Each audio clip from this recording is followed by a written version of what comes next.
बहुत gaming laptops की video होगी। आज हम एक प्रोफेशनल लैपटॉप देखेंगे। ये है Lenovo Yoga Pro 9i और इसका प्राइस है 1,80,000 और ये Intel Core Ultra 9 के साथ में आता है, यानी कि पावर एफिशिएंसी वाला गेम है। तो अब देखना ये है कि क्या ये लैपटॉप अपने इतने महंगे प्राइस टैग को जस्टिफाई कर पाता है या नहीं। शुरू करने से पहले मैं बता दूं कि ये वीडियो हम Lenovo और Intel के साथ कोलैबोरेशन में बना रहे हैं और जो भी सारी टेस्टिंग है वो हमने खुद करी है, उसमें ब्रांड्स की जरा भी इन्वॉल्वमेंट नहीं है। चलो फिर इसके बिल्ड और डिजाइन से शुरू करते हैं। तो बॉक्स में आपको एक 170 वॉट का चार्जर मिलता है और लैपटॉप का वेट है करीब 2 kg। अब ये बढ़िया वेट है क्योंकि ये 16 इंच का मॉडल है, तो 2 किलो तो ठीक है, मतलब ज्यादा भारी नहीं है। सारी बॉडी एल्यूमिनियम से बनी है, कोई पॉलीकार्बोनेट वाला हिसाब नहीं है और मिलिट्री ग्रेड सर्टिफिकेशन भी मिली हुई है। टॉप लिड पे Lenovo और योगा की ब्रांडिंग है। बॉटम में देखें तो एक बड़ा सा पोर्शन इनटेक वेंट्स के लिए डेडिकेटेड है और एग्जॉस्ट वेंट्स हमें कीबोर्ड और हिंज के बीच में देखने को मिलेंगे और ये एक फुल साइज का कीबोर्ड है और नीचे Intel Evo और Nvidia RTX Studio की ब्रांडिंग हो रखी है। टॉप लिड फ्लेक्स नहीं है और कीबोर्ड फ्लेक्स भी नहीं है, बस हैंड प्रेशर से जो फ्लेक्स आ रहा है वही है। हिंज भी वॉबल नहीं करती, काफी स्टर्डी है और क्योंकि ये टच स्क्रीन है तो अगर हिंज कमजोर होगी तो एक्सपीरियंस खराब हो जाएगा और आप एक हाथ से लैपटॉप बड़े आराम से ओपन कर सकते हो, कोई दिक्कत नहीं आएगी। लेकिन ये हिंज 360 डिग्रीज रोटेट नहीं होती। अब योगा लैपटॉप है, टच स्क्रीन है, लेकिन 180 डिग्रीज तक ही ओपन होता है, तो ये चीज थोड़ी डिसअपॉइंटिंग है। बाकी लैपटॉप की फील काफी ज्यादा प्रीमियम है। जो इसके राउंडेड एजेस हैं वो इसे एक यूनिक लुक देती हैं। अब बाहर से तो प्रीमियम है ही, लेकिन अंदर से भी बहुत प्रीमियम है। स्पेसिफिकेशन की बात करें तो सबसे पहले प्रोसेसर आपको इसमें मिलता है Intel Core Ultra 9 185H,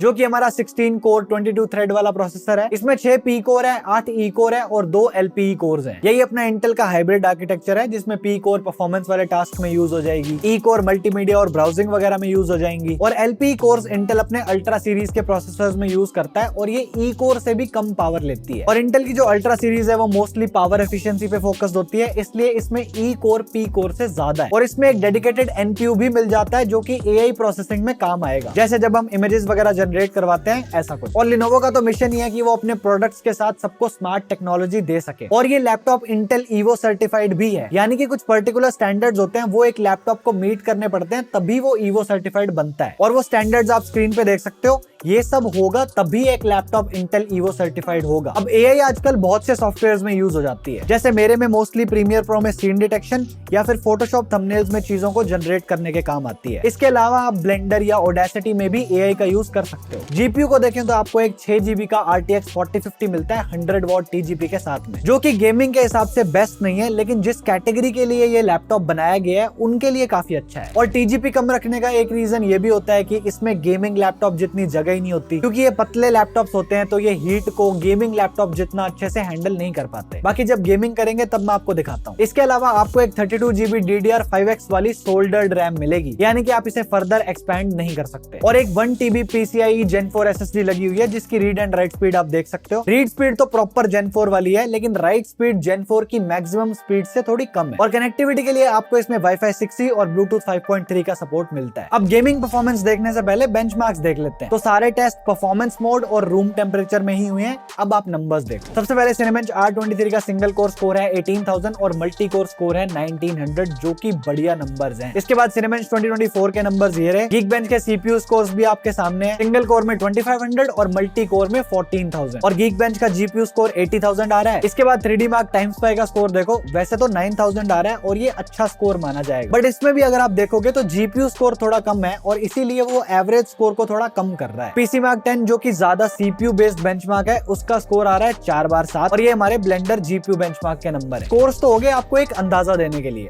अब गेम्स देखते हैं। उससे पहले मैं आपको एक चीज क्लियर कर दूं, ये गेमिंग लैपटॉप है नहीं, ये प्रोफेशनल्स के लिए बने। बट अगर आप गेम्स खेलना चाहो तो डेफिनेटली खेल सकते हो। सारे गेम्स हमने मैक्स रेजोल्यूशन यानी कि 3.2K पे ही चलाए हैं। अब जोर तो लगेगा, कितना लगेगा वो देखते हैं। शुरू कर लेते हैं GTA 5 से और डिफॉल्ट इसने सेटिंग्स को हाई पे रखा है और रेजोल्यूशन जैसे मैंने आपको बताया हर गेम में 3.2K ही रखा हुआ है। तो इन सेटिंग्स पे ये GTA 5 में एवरेज 80 से 90 FPS दे रहा है। टेम्परेचर्स तो रेगुलेटेड है, लेकिन GPU हमारा 100% यूज हो रहा है। Forza Horizon 5 सेटिंग्स एक्सट्रीम और रे ट्रेसिंग ऑफ करके हमें 30-35 FPS मिल रहे हैं। सेम सेटिंग्स में अगर हम DLSS ऑन करके देखें तो एवरेज 5-7 FPS ज्यादा मिल जाएंगे, लेकिन इससे ज्यादा नहीं। तो इसके लिए आपको सेटिंग्स को कम करना पड़ेगा। अगला देखते हैं RDR2 और इसमें सेटिंग्स हमने रखी है फेवर क्वालिटी पे। एक तरफ DLSS ऑन है और एक तरफ ऑफ है। ऑफ वाले का एवरेज है 30 FPS और DLSS ऑन करके अराउंड 40-50 FPS निकाल सकता है। हल्की सी सेटिंग्स कम कर लोगे तो RDR2 तो आप आराम से खेल सकते हो। अब टेस्ट करते हैं Cyberpunk 3.2K अल्ट्रा पे चल रहा है और ये 30-35 FPS दे रहा है। DLSS ऑन करने पर ये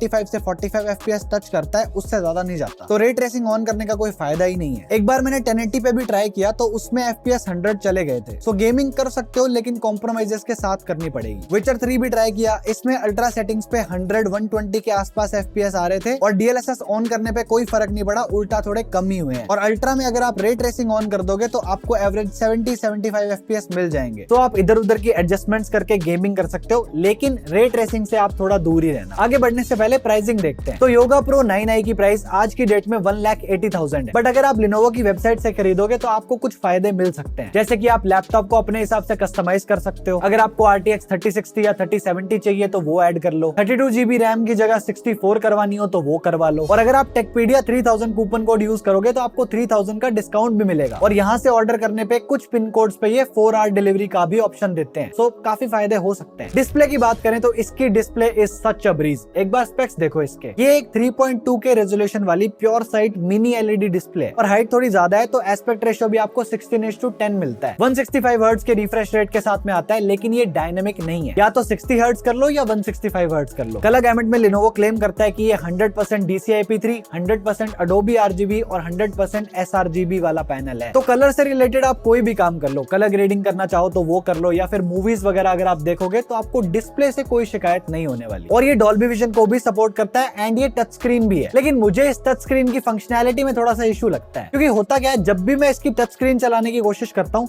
तो या तो मैं अपने हाथ को हमेशा ऐसे रखूं फिर इसको यूज करूं, या फिर मैं अपनी एल्बो को किसी टेबल पे ऐसे रेस्ट करवाऊं और फिर इसको यूज करूं। और सही बताऊं तो दोनों ही पोजीशंस बहुत ज्यादा कंफर्टेबल नहीं है। और क्योंकि ये 180 डिग्रीज तक ही खुलता है तो ऐसा भी नहीं आप इसको पूरा 360 घुमा के वहां पे कुछ कर लो। तो योगा वाली सीरीज में 180 डिग्रीज के ये वाले नुकसान होते हैं। और ये डिस्प्ले थोड़ी सी रिफ्लेक्टिव भी है। ब्राइटनेस वगैरह में तो कोई दिक्कत है ही नहीं, काफी ब्राइट डिस्प्ले है। और HDR कंटेंट भी आप इसमें देख सकते हो और उसमें तो काफी ब्राइट हो जाती है। इसी डिस्प्ले के ऊपर हमें 5 मेगापिक्सल का 1440p वाला वेबकैम भी दे रखा है, लेकिन इसमें फोटोज का मैक्सिमम रेजोल्यूशन 3.2 पे लिमिट करा हुआ है। आई डोंट नो क्यों, बट वीडियोस आप 1440p पे बना सकते हो। एंड एक रूम जिसमें सिर्फ आर्टिफिशियल लाइट है, उसके हिसाब से द क्वालिटी लुक्स गुड। और ऑडियो भी इसी के माइक्रोफोन से आ रही है। अगर आपको क्लियर सुन रही है तो बढ़िया है। और इसी वेबकैम के पास विंडोज हेलो के लिए एक IR सेंसर भी लगा हुआ है, तो ये फेस अनलॉक को भी सपोर्ट करता है। पोर्ट्स पे नजर मारे तो लेफ्ट में एक चार्जिंग पोर्ट है, उसके आगे है एक HDMI 2.1 का पोर्ट जिसका आउटपुट RTX 4050 से ही आता है। फिर एक फुल फंक्शन वाला USB-C 3.2 Gen 2 पोर्ट जो कि 100 वॉट की PD 3.0 चार्जिंग और डिस्प्ले आउटपुट को भी सपोर्ट करता है। उसके आगे है एक Thunderbolt 4 का पोर्ट और फिर एक हेडफोन और माइक वाला audio combo jack. Right side पे आए तो कैमरा बंद करने के लिए एक ई शटर बटन, फिर एक SD कार्ड रीडर और 2 USB-A 3.2 Gen 1 वाले पोर्ट्स और एक पावर बटन। तो नेसेसरी पोर्ट्स आपको यहाँ पे सारे मिल जाते हैं। छेदों के मामले में आपको बिल्कुल निराशा नहीं होगी। और एक चीज जिससे आपको बिल्कुल निराशा नहीं होगी वो है इसके स्पीकर। टोटल इसमें 6 स्टीरियो स्पीकर्स हैं। 2 वॉट के 2 कीबोर्ड के आसपास वूफर्स लगे हुए हैं